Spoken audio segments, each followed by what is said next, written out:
আপনারা সকলে দেখুন আমার ঘরটার কি অবস্থা। ঘরে তক্তপোষ রয়েছে, সব কিছু রয়েছে, দেখুন ঘরের অবস্থা, দরজা কীরকম অবস্থা, এরম প্লাস্টিক দিয়ে ঘেরা আছে, কিন্তু আমায় কেউ সাহায্যের হাত বাড়াচ্ছে না।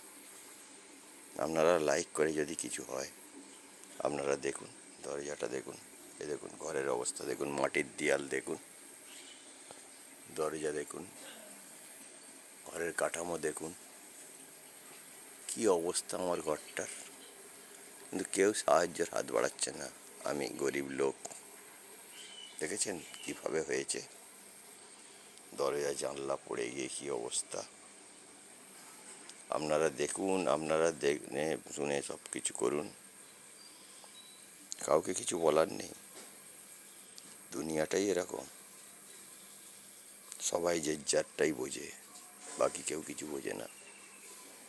দেখুন আমার ঘরের অবস্থাটা, এদিকে কোনো বাঁশ নেই, কোনো কিছুই নেই, সব পড়ে গেছে, এদিকে দেয়াল পড়ে গেছে, সব দেখুন। দেখে আপনারা কিছু নয়, লাইক করে করে যদি কিছু হয় তবে করবেন, যদি কেউ সাহায্য করবার হাত বাড়ায় সেটা আপনারা করবেন, আর কিছু বলার নেই আমার।